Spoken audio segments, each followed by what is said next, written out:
Xin chào các bạn đã trở lại với kênh Cô Ba Bình Dương. Hôm nay mình sẽ chia sẻ bí quyết làm cánh gà chiên nước mắm. Món ăn mà nghe tên thôi khiến ai cũng thèm. Từng bước thực hiện loại bỏ mùi hôi của cánh gà. Công thức hoàn chỉnh để cánh gà có lớp ngoài giòn thấm sốt, bên trong thịt vẫn mềm ngọt, giữ được độ ẩm tự nhiên. Khi cắn vào, bạn sẽ cảm nhận được sự hòa quyện giữa lớp da giòn và vị đậm đà của nước mắm, cùng chút cay nhẹ của tương ớt và hương thơm của tỏi phi. Hãy cùng mình vào bếp làm ngay món ăn ngon tuyệt này nhé. Chúng ta có thể xem những thành phần nguyên liệu chi tiết, hình ảnh nguyên liệu cụ thể để thực hiện món này ở cuối video, hoặc tham khảo những dụng cụ nhà bếp mình hay sử dụng bên dưới phần mô tả của video. Đầu tiên mình sẽ sơ chế những nguyên liệu thơm. Món này mình phải có nhiều tỏi mới hấp dẫn nha các bạn. Chuẩn bị 20 g tỏi, mình cắt nhỏ và cho vào máy xay nhuyễn. Cắt một chút hành lá để trang trí.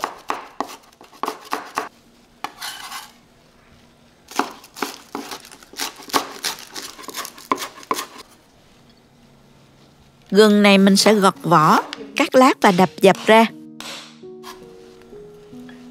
Hôm nay mình có 800 g cánh gà. Cánh gà này là phần trên, phần này là da nhiều, phủ đều để dễ áo nước mắm. Khi ăn gỡ thịt cũng rất là dễ. Phần thịt không quá nhiều, vừa phải để ăn không bị ngán. Bây giờ mình sẽ làm sạch cánh gà. Cho vào đây một ít gừng đập dập và nửa chai bia. Mình nhào trộn cho đều và bóp sơ trong khoảng 1 phút. Để ngâm ở đây một chút ha. Sau đó đem đi rửa sạch. Làm thế này sẽ đánh bay mùi hôi cũng như là các chất bẩn bám trên cánh gà. Phần cánh gà nào còn lông thì mình nhổ hết đi nha các bạn.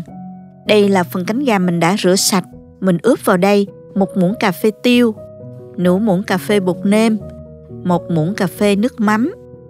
Massage cho gà thấm gia vị nha. Tiếp tục cho vào đây khoảng 3 đến 4 muỗng canh bột chiên giòn để mình áo bột ha. Rắc đều cho phần cánh gà thấm bột và mình lăn cánh gà qua một lớp mỏng bột chiên giòn như thế này.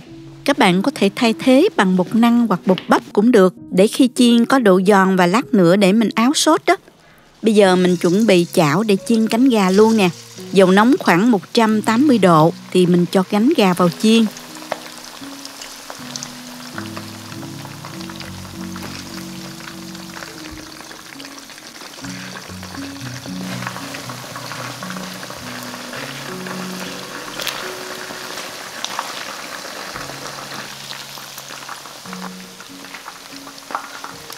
Chiên cho đến khi cánh gà có màu vàng như thế này là được rồi.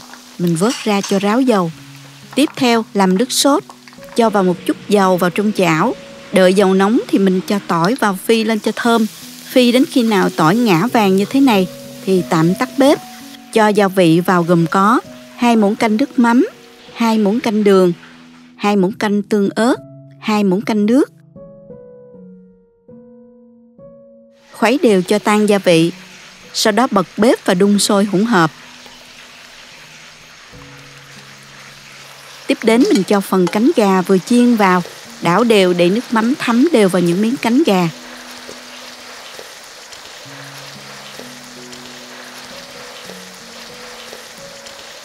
Đảo đều tay cho đến khi cánh gà áo đều lớp nước mắm vàng óng như thế này ha.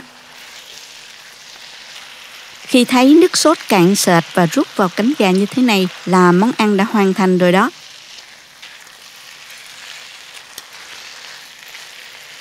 Mình bày ra đĩa, rắc thêm một chút hành lá hoặc rau mùi nếu thích. Món cánh gà chiên nước mắm ngon nhất khi ăn nóng. Có thể ăn kèm với cơm trắng hoặc là làm món nhậu thì rất tuyệt. Từng cánh gà được chiên giòn, lớp da vàng rượm bên ngoài. Bên trong thịt vẫn mềm ngọt, đậm đà. Phần da gà thấm nước sốt nên càng lên màu vàng ươm óng ả. Nước mắm được pha chế đặc biệt, hòa quyện cùng với vị mặn ngọt hài hòa, thấm đều vào từng miếng cánh gà, tạo nên hương vị rất dễ ghiền luôn. Vị mặn ngọt hài hòa kích thích vị giác nên ăn không cũng ngon, ăn với cơm cũng bắt lắm. Người lớn và trẻ nhỏ đều thích.